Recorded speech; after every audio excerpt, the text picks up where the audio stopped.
안녕하세요. 오늘 저희가 함께 살펴볼 자료들은요. 현대 사회의 소통 방식, 그리고 그 안에 숨겨진 가치관의 변화에 아주 흥미로운 시각을 보여줍니다. 요즘 이런 말들 하잖아요. 소위 말 잘하는 사람, 좀 더 직접적으로는 아가리가 번뜩이는 사람이 깊은 지식이나 어떤 사유를 상징하는 대가리보다 더 주목받는 시대다. 뭐 이런 주장들이요. 근데 왜 이런 현상이 나타나는 걸까요? 그리고 이게 당신에게는 또 어떤 의미로 다가올까요? 오늘 저희가 함께 볼 자료가 바로 이 질문과 좀 맞닿아 있는데요. 하나는 말의 시대, 유창한 소통의 5가지 이유, 발췌문이고, 다른 하나는 아가리 시대의 도래, 지성대 입담이라는 발췌문입니다. 이 두 자료를 통해서 왜 말하기 능력이 이렇게 중요해졌는지, 또 이 현상이 우리에게 던지는 더 깊은 질문은 뭔지, 이걸 같이 탐색해보는 게 오늘 저희 목표입니다. 자, 그럼 한번 본격적으로 들어가 볼까요? 첫 번째 자료, 말의 시대, 유창한 소통의 5가지 이유. 이거 정말 현실적인 이유들을 하나하나 짚어주더라고요. 왜 지금 우리가 말을 잘해야만 하는가? 여기에 대한 5가지 이유인데요. 어떻게 보면 꼭 현대사회 생존 지침서 같기도 하고요. 첫 번째 이유가 바로 자기 홍보에 절대적으로 유리하다는 거예요. 같은 능력을 가졌어도 말을 통해서 자기를 훨씬 더 매력적으로 포장할 수 있고, 심지어 실수나 약점까지도 어느 정도는 가릴 수 있다, 이런 거죠. 특히 이 자료는 디지털 시대, 그러니까 온라인에서 자기를 표현하는 게 중요해진 만큼 말로 자신을 효과적으로 브랜딩하는 사람에게 더 많은 기회가 열린다고 강조하고 있습니다. 네, 그렇죠. 단순히 포장을 잘한다. 이걸 넘어서서 어쩌면 자신감의 표현 방식 자체가 달라 보이는 걸 수도 있겠네요. 같은 내용이라도 이걸 어떻게 전달하느냐에 따라 받아들이는 사람의 인식이 확 달라지니까요. 맞습니다. 바로 그 지점이 이 두 번째 이유랑 또 연결이 돼요. 바로 설득력이 높아진다는 점인데요. 프레젠테이션이나 회의, 아니면 영업 현장 같은 곳, 상대를 설득해야 하는 상황은 정말 끊임없이 마주치잖아요, 우리가. 이럴 때 논리정연하고 핵심을 딱 짚는 말하기 능력, 이게 가장 강력한 무기가 될 수 있다는 거죠. 자료에서는 특히 조리 있게 말하는 것의 중요성을 여러 번 얘기하더라고요. 네네, 조리 있게. 세 번째 이유는 인간관계 네트워크, 그러니까 휴먼 네트워크에서의 영향력입니다. 말을 잘하는 사람이 그룹 안에서 좀 주도권을 쥐거나 더 큰 영향력을 행사하게 될 가능성이 크다는 건데요. 실제로 많은 조직의 리더들이 보면 뛰어난 연설 능력이나 설득력을 갖추고 있다는 점을 예시로 들고 있어요. 카리스마 있는 리더십의 상당 부분이 사실은 말솜씨에서 나온다, 이런 분석도 덧붙이면서요. 리더십뿐만 아니라 혹시 전문 분야에서도 좀 비슷한 현상이 나타난다는 건가요? 네, 정확합니다. 그게 바로 네 번째 이유, 언론 노출 기회와 관련이 깊어요. 이 자료가 되는 예시가 아주 흥미로운데요. 예를 들어서 비슷한 수준의 실력을 가진 의사 두 분이 있다고 한번 생각해보죠. 한 분은 그냥 묵묵히 진료만 보시고, 다른 한 분은 방송에 나와서 건강 정보를 아주 알기 쉽게 설명한다고 할 때 대중적인 인지도나 사회적 영향력 면에서는 후자가 훨씬 앞서 나갈 수 있다는 겁니다. 확실히 그럴 수 있겠네요. 식이 중요해졌다는 이야기겠죠? 마지막 5번째 이유는요. 강단에 설 기회가 많아진다는 점입니다. 여기서 말하는 강단은 비단 대학 강의만을 의미하는 건 아니고요. 기업 강연이라든지 전문 분야 특강, 워크숍 진행, 이런 식으로 전문가로서 대중 앞에 설 기회가 점점 늘어나고 있다는 거죠. 그리고 이런 활동은 또 다른 인맥 형성이랄까, 경력 개발의 발판이 될 수 있다, 이렇게 설명합니다. 결국 이 5가지 이유를 종합해보면 현대사회에서 말 잘하는 능력은 그냥 부가적인 스킬이 아니라 생존과 성장을 위한 핵심 경쟁력으로 자리 잡았다, 이런 주장인 거죠. 자료에 인용된 구절이 딱 와닿는데요. 많이 아는 것만큼이나 중요한 게 잘 표현하는 것이다. 이 말이 모든 걸 함축하는 것 같아요. 네, 정말 현실적인 분석입니다. 첫 번째 자료는 어떻게 보면 변화된 환경에 우리가 어떻게 적응하고 경쟁력을 키울 것인가, 여기에 초점을 맞춘 상당히 실용적인 조언처럼 들리네요.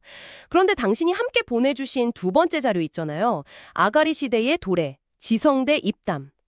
이건 이 현상을 전혀 다른 각도에서 훨씬 더 좀 비판적이고 성찰적인 시선으로 바라봅니다.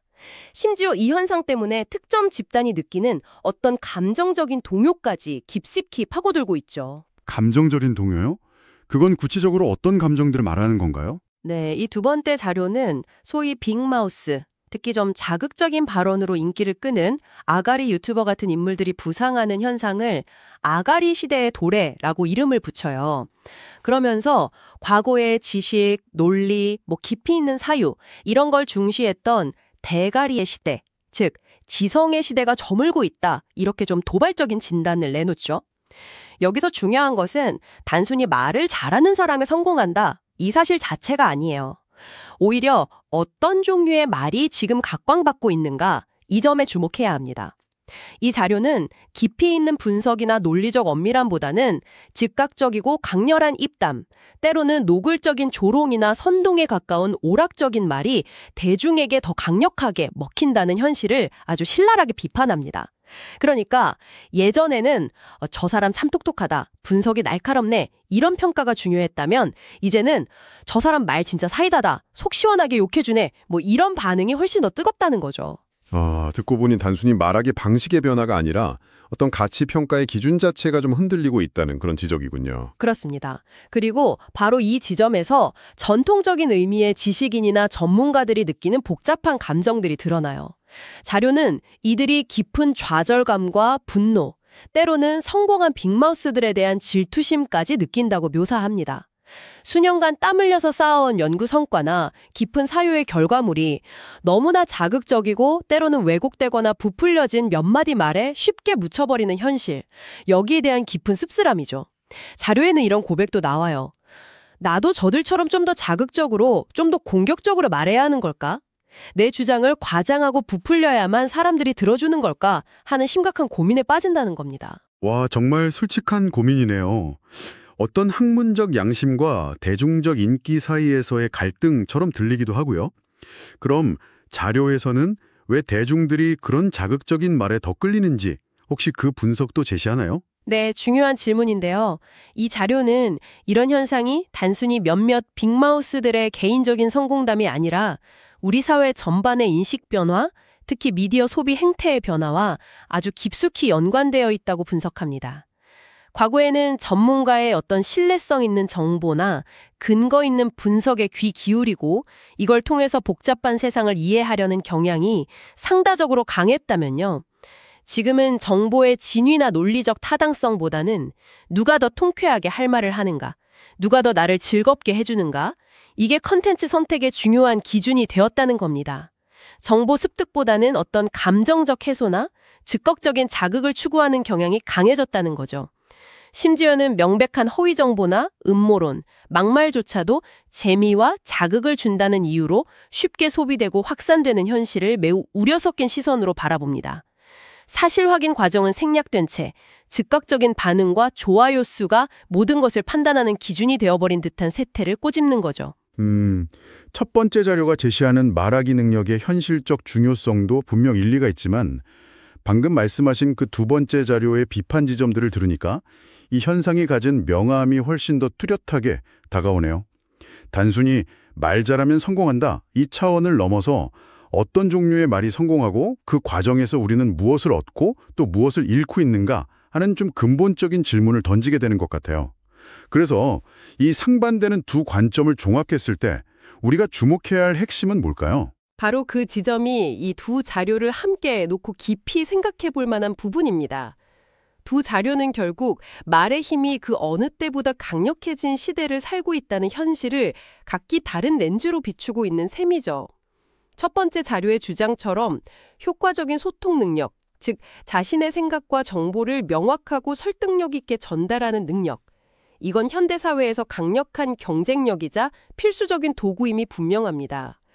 자기 표현, 설득, 리더십, 영향력 행사 등등 다양한 영역에서 그 중요성은 아무리 강조해도 지나치지 않죠. 하지만 동시에 두 번째 자료가 던지는 경고 역시 외면하기 어렵습니다. 어떤 말이 힘을 얻고 있는가? 어떤 방식의 소통이 주류가 되어가고 있는가? 하는 그 질문 말입니다. 맞습니다. 두 번째 자료는 바로 그 지점을 파고드는 거죠. 속도와 자극, 흥미 위주의 소통 방식이 만연하면서 혹시 우리가 깊이 있는 공론이나 비판적 사고 능력을 스스로 위축시키고 있는 것은 아닌지 한번 자문하게 만듭니다. 소위 빅마우스들의 목소리가 커지면서 그들의 주장이 가진 진실성이나 논리적 타당성보다는 얼마나 많은 사람이 공감 혹은 반응하는가, 이게 더 중요하게 여겨지는 경향은 없는지, 만약 있다면 그것이 우리 사회의 건강성에 어떤 영향을 미칠지 심각하게 고민해야 한다는 메시지를 던지고 있습니다. 그렇다면 특히 전통적인 지식인이나 전문가들 입장에서는 정말 난감한 상황일 것 같습니다. 자신들의 전문성을 유지하면서도 또 변화된 미디어 환경과 대중의 기대에 부응해야 하는 어떤 이중과제를 안게 된 셈이니까요. 정확합니다. 어쩌면 이것은 지식인 사회 전체에 던져진 새로운 도전 과제일지도 몰라요. 어떻게 하면 자신들이 축적해온 깊이 있는 지식과 통찰을 유지하면서도 짧은 호흡과 강렬한 자극에 익숙해진 이 시대의 청중에게 좀 더 효과적으로 다가갈 수 있을까 하는 고민이죠. 단순히 요즘 세태가 잘못됐다고 한탄만 하고 있을 수는 없는 노릇이니까요. 흥미롭게도 두 번째 자료의 마지막 부분에서는 바로 이러한 고민의 지점, 즉 어떻게 하면 재미와 자극을 완전히 포기하지 않으면서도 그 안에 깊이 있는 내용과 성찰을 담아낼 수 있을까 하는 새로운 방식에 대한 모색과 시도들이 나타나고 있음을 언급하고 있어요. 일종의 타협점 찾기라고 할 수도 있겠네요. 단순히 현상을 비판하는 데 그치지 않고 변화된 환경 속에서 지식과 정보가 소통되는 새로운 방식 혹은 새로운 윤리에 대한 고민이 시작되었음을 엿볼 수 있는 대목입니다. 결국 두 자료는 서로 다른 이야기를 하는 것 같지만 말의 시대라는 거대한 흐름 속에서 우리가 어떻게 소통하고 어떤 가치를 추구해야 하는가 하는 본질적인 질문으로 귀결되는군요. 그렇습니다. 효과적인 소통 기술을 연마하는 것은 분명 중요하지만 그 기술을 어떤 목적과 방향으로 사용할 것인가에 대한 성찰이 동반되지 않는다면 자칫 공허한 말잔치나 위험한 선동으로 이어질 수도 있다는 경고를 두 자료 모두 각자의 방식으로 하고 있는 셈입니다. 중요한 것은 어떻게 말할 것인가와 무엇을 말할 것인가 사이의 균형, 그리고 그 말에 담긴 진정성과 책임감일 것입니다. 네, 오늘 저희는 말의 시대라는 현상을 조명한 당신의 두 자료를 통해 현대사회에서 말하기 능력이 지닌 강력한 힘과 또 그 빛 아래 가려진 그림자, 즉 우리가 마주한 고민거리들을 함께 살펴보았습니다. 한편에서는 생존과 성공을 위한 필수 역량으로 설득력 있는 말하기를 강조했고, 다른 한편에서는 좀 자극적이고 피상적인 말들이 넘쳐나면서 깊이 있는 사고와 진실성, 신뢰라는 가치가 위협받는 현실을 날카롭게 지적했죠. 이 두 관점 사이에서 건강한 균형점을 찾아가는 여정은 결코 쉽지 않을 것입니다.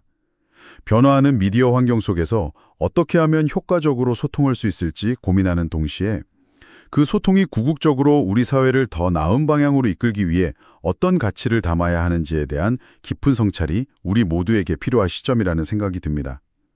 마지막으로 이 모든 논의를 마무리하면서 당신에게 이런 질문을 던져보고 싶습니다. 매일같이 당신의 귀와 눈을 사로잡는 무수한 말들 속에서 당신은 주로 어떤 종류의 목소리에 귀를 기울이고 계신가요? 그리고 당신의 그러한 선택들이 모여서 우리가 살아가고 있는 이 말의 시대를 궁극적으로 어떤 모습으로 만들어갈 것이라고 생각하시는지요? 다음에 또 흥미로운 자료 분석으로 당신을 찾아뵙겠습니다.